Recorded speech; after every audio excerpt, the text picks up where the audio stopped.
Lydia believed in dancing wherever she could, on sidewalks, in supermarket aisles, libraries, swimming pools, parking lots. Today her stage was a bench at the bus stop.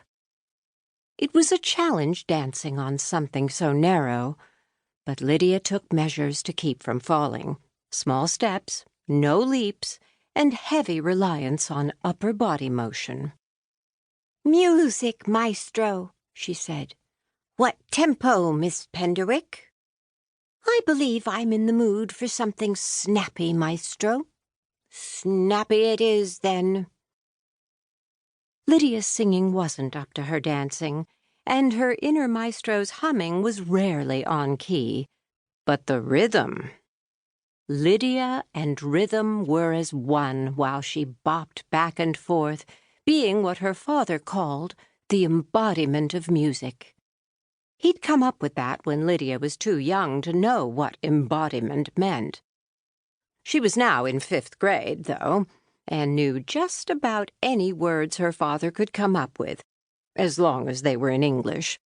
Sometimes he spoke in Latin. Being the embodiment meant that she brought the spirit of music to life in her dancing. One last spin, and Lydia bowed, waiting for applause that wouldn't come. There were no other people at the bus stop, and the Penderwick dogs weren't paying attention. The older of the two, Sonata, was asleep under the bench.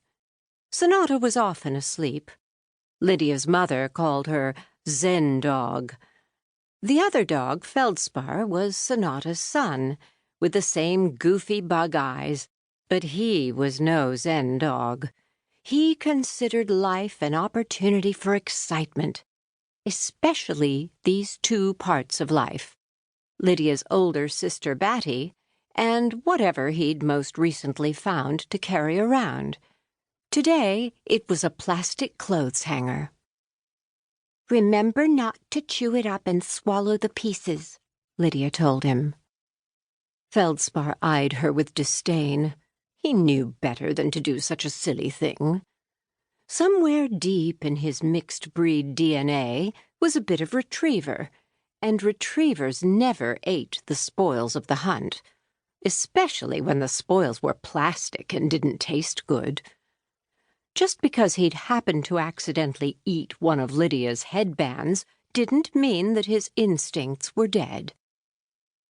Lydia checked the road for incoming buses.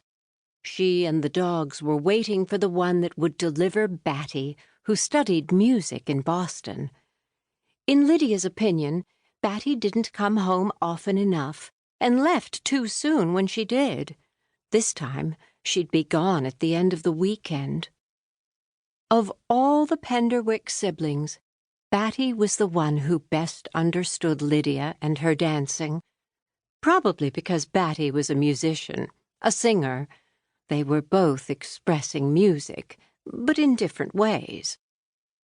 With Batty away at college, only Lydia and her brother Ben were left at home with their parents.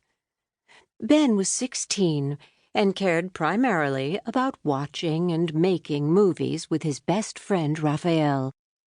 Sometimes they put Lydia in their movies. So far, she'd been a child genius murdered by her country's enemies, a chess champion killed by her insane rival, and Joan of Arc burnt at the stake. In the current project, she was a sentient apple that would be eaten at the end of the film. Weary of dying for her brother's art, Lydia wished he would find a new theme. There were 3 other sisters in the family, grown-ups in their 20s. 2 of them, Rosalind and Jane, lived in apartments not too far from home and were always popping in and out. The third, Skye, was in California, working on her doctorate in astrophysics. She'd been out west since she'd first left for college when Lydia was only 4, and could get back home to Massachusetts only a few times a year. Lydia missed her greatly. Family lore had it that she'd been the first tiny baby Skye was drawn to. Skye denied it, saying that she hadn't bothered much with Lydia until she was 3 and could speak some sense. But Lydia didn't believe that. She was certain she could remember being swaddled, safe and warm, gazing up into Sky's blue eyes.